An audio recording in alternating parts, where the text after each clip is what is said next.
परमात्मा ने हम मनुष्यों के अंदर एक अलग ही शक्ति दी है।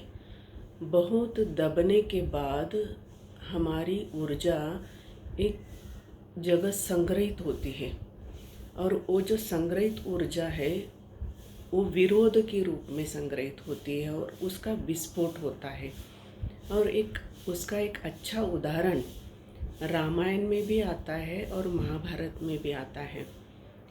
रावण ऐसा था कि जिसका कोई भी विरोध करने के लिए तैयार नहीं था, क्योंकि उसके पास सत्ता थी, सत्ता का मद भी था, साधन थे, संपत्ति थी।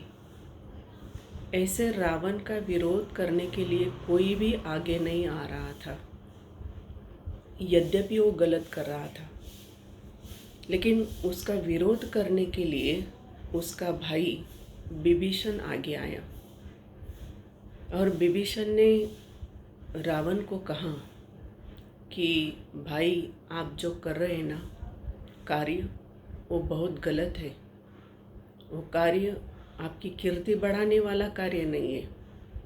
आपके पूर्वज भी जो है वो भी इसी कारण दुखी होंगे, पीड़ित होंगे।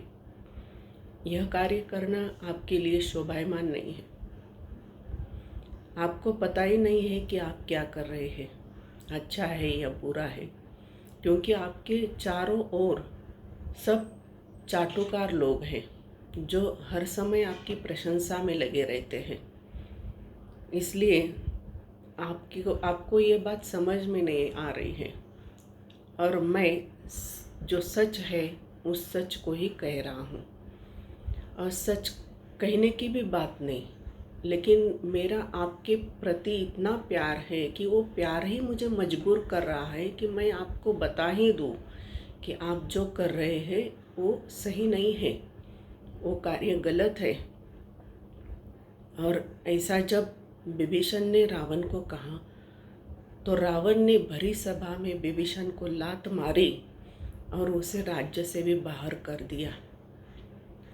लेकिन विभीषण का यह जो कार्य था, इससे इतना तो पता लोगों को चल गया कि रावण जो कर रहा है वो गलत कर रहा है। ऐसा ही एक उदाहरण महाभारत में आता है। दुर्योधन का भाई विकर्ण भी दुर्योधन को कह रहा था कि आप जो बीज बो रहे हो ना, उसकी फसल काटना आसान नहीं है, बहुत कठिन होगा उसकी फसल काटना। विकर्ण ने दुर्योधन को समझाया, लेकिन दुर्योधन को भी यह बात समझ में नहीं आई, क्योंकि उसका मन दुष्टता से भर चुका था। सत्ता का मद उसके भी मन में था, अहंकारी था, इसलिए वो भी समझ नहीं पाया।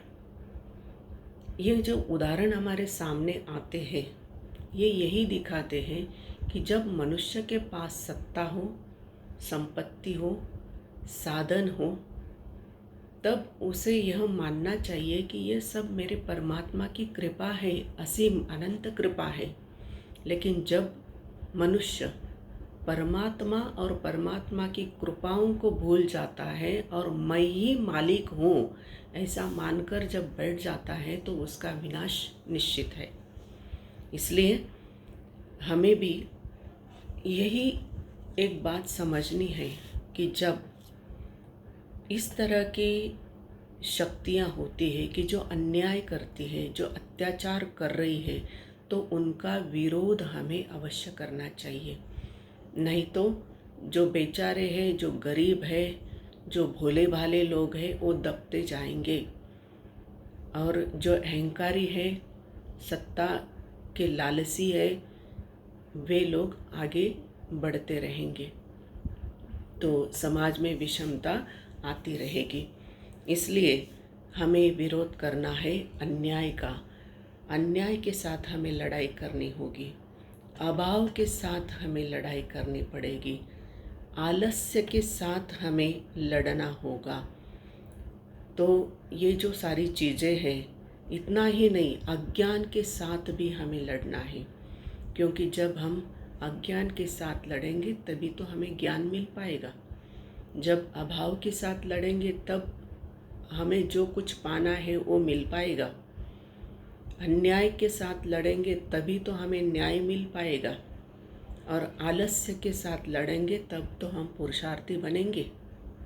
इसलिए भगवान श्री कृष्ण अर्जुन को कह रहे हैं भगवान श्री कृष्ण, क्लेब्यम मास्मम गमा पार्थ नई तत्वरयुपपद्यते क्षुद्रम हृदय दौर्बल्यम त्यक्तोत्तिष्ठ परंतप।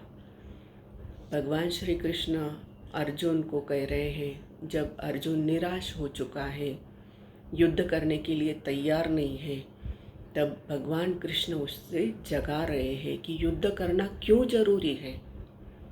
तो भगवान कृष्ण अर्जुन को कह रहे हैं, हे शत्रुओं को दबा देने वाले परंतप, क्लैब्यम मास्मः, तुम्हारे अंदर यह क्लैब्यम, यह कायरता, यह नपुंसकता कहाँ से आ गई?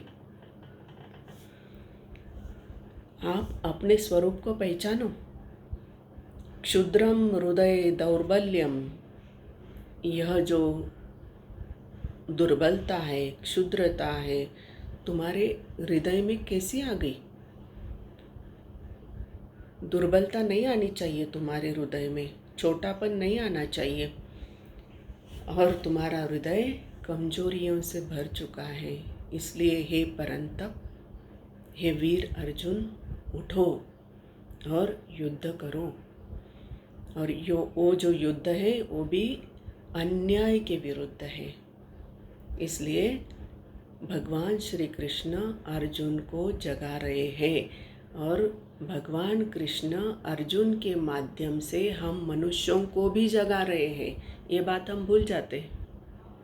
उन्होंने सिर्फ अर्जुन को ही नहीं जगाया, लेकिन आने वाले हर समय में हर मनुष्य को भगवान श्री कृष्ण का यह संदेश जगाता रहेगा।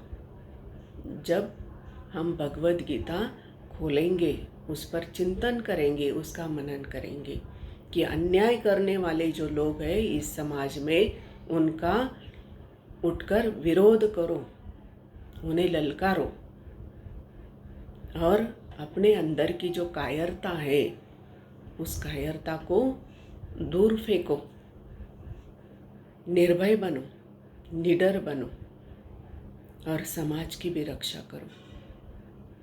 तो यही संदेश हमें भगवान श्री कृष्ण इस सांख्य योग में दे रहे हैं।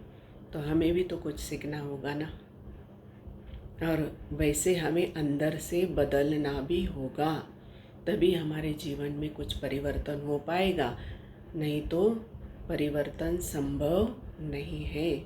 इसलिए चलिए परिवर्तन के लिए हम सब आगे बढ़े।